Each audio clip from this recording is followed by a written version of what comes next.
Alright folks, first thing, see here.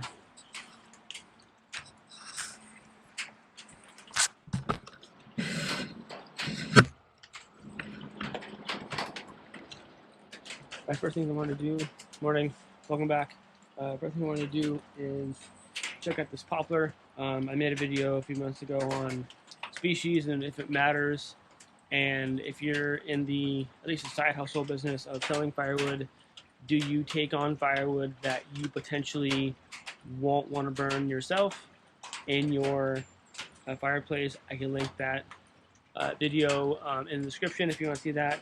But I have at least 2 cords of poplar in this section here, and based on what I have available from selling and using my personal use, I want to make sure that I have enough firewood. So I may start burning this poplar myself in my wood stove as soon as maybe tonight or today. I want to check the moisture content with you. So I just split 2 pieces by hand. You need to see that. I have my moisture meter. I split a smaller piece and I split a bigger piece. So let's go with the smaller piece. See how that was together, and let's check it out. So on the outside, we got, oh wow, that's still pretty high. 24, 23, and 20. Wow, it feels so light too. Let's go with the bigger piece. Inside, 21, 20, 19 on the ends,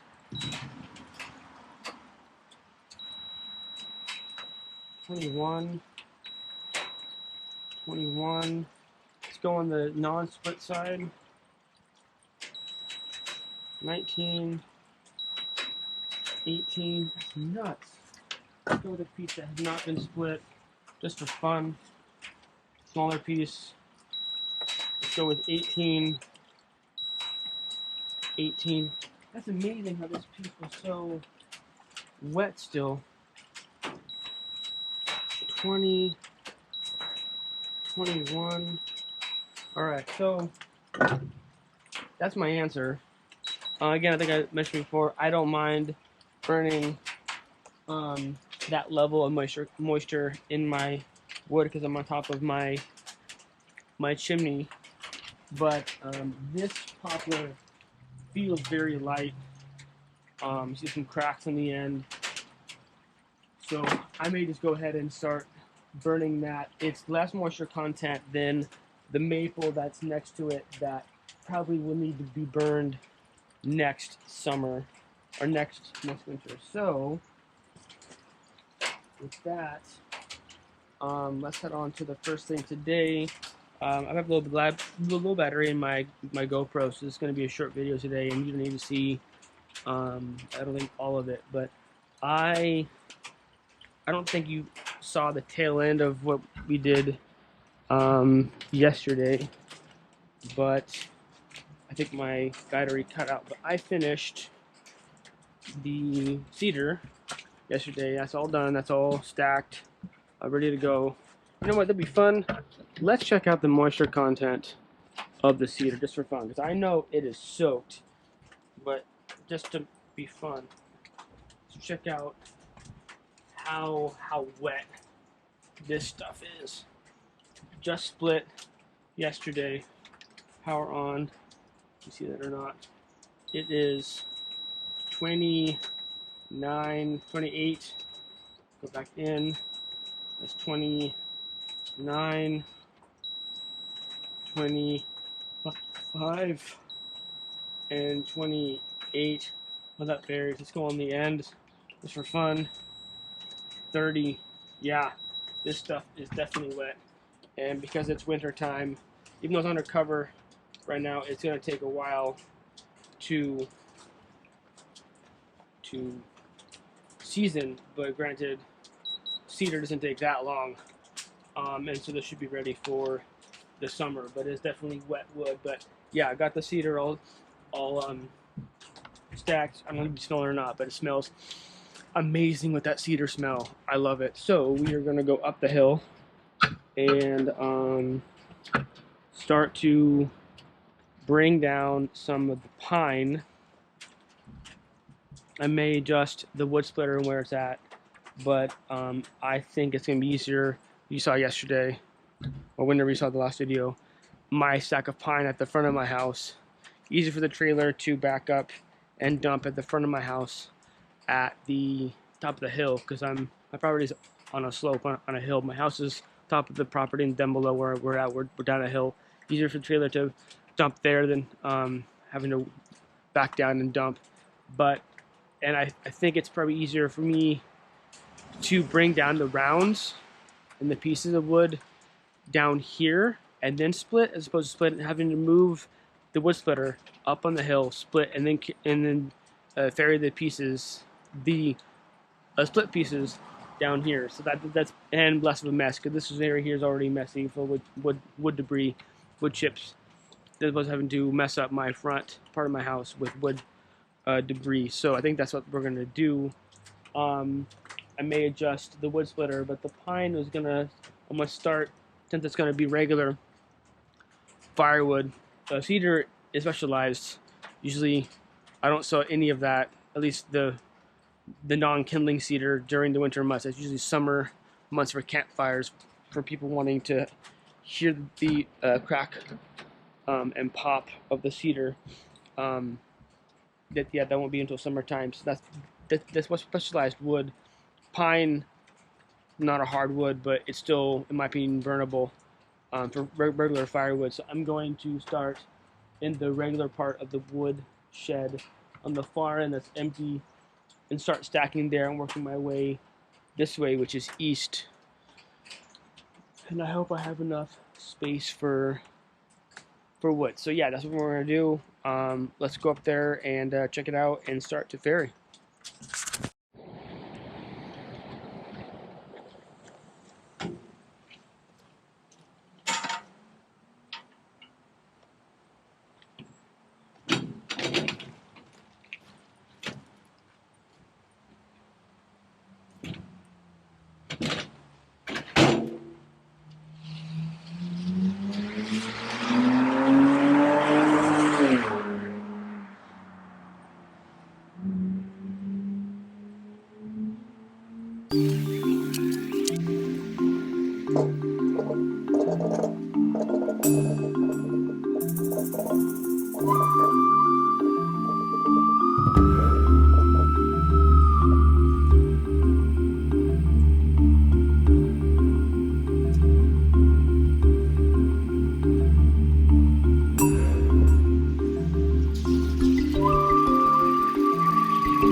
Times many more trips. I want to point this out, and I'll have a picture of it for you. Video of my wood stand right there in the front of my yard.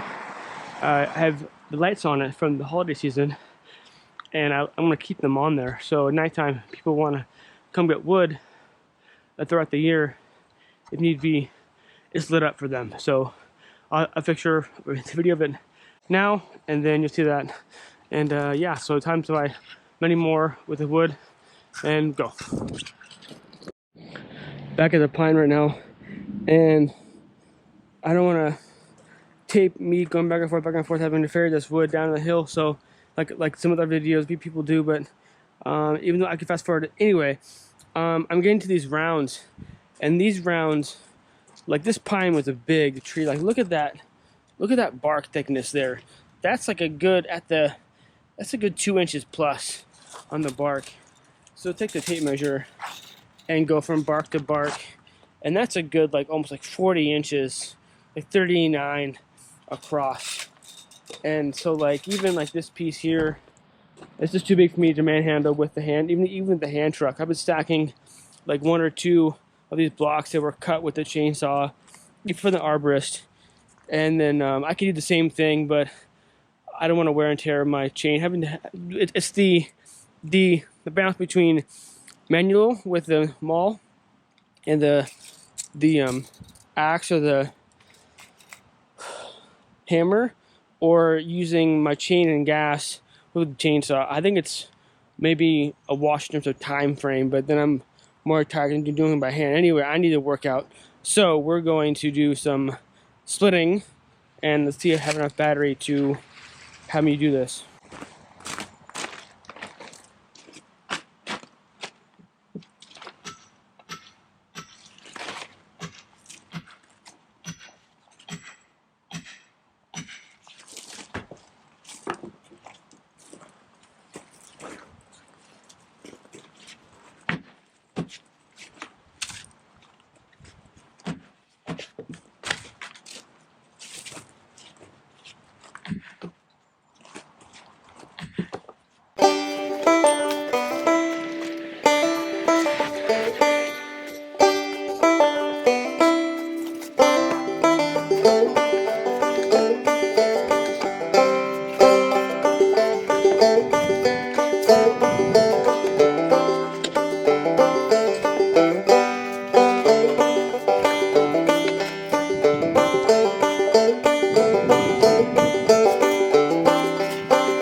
Alright folks, so because this several months since I've recorded this video, and again I apologize that I am behind in editing the videos that I shoot, etc. So as you see in this clip, I pull my hand away and I do this. My finger, this one right here, I'm not flipping you off, this finger here, my left hand, my middle finger, got smashed in the wood splitter. I didn't think about recording it or like the aftermath or right afterwards. I did take off my glove afterwards, as you see in this clip. So what happened was I had the piece of the log, the cup is a log, and I had my hand behind it, right? And so we have the back of the log splitter and the ram coming down. So when the ram came down, it moved that log towards the back plate of the wood splitter, and so my finger was in between the log and the back plate, and it smashed it for a brief second. I don't know if you see that, but my fingernail is now dented. It's now a little like whoop, and it's black. And it's been like that for a while. It took about a month before the swelling could go down. I don't know. It was a long time. In this clip, after I do it, we go to me moving more wood, but I'm pretty sure I kept on splitting for a good half an hour or so with that happening. It didn't break anything. I didn't go to the doctor, but I just wanted to blip in real quick. This was shot, in all honesty, this was shot on the 13th of January of this year, 2022. It is now, sadly, April, and it caught right at this area of my finger, and it has taken this long for the black to go to migrate and grow from here all the way to the tip. So I'm sure I'm gonna have some issues with the nail breaking off in a few weeks, but I just wanted to interject and share that with you as I'm editing this video to pop out to you. I promise I'm gonna be better at getting videos out there. So thank you for subscribing, the new subscribers who are out there. But yeah, I just want to interject. Go.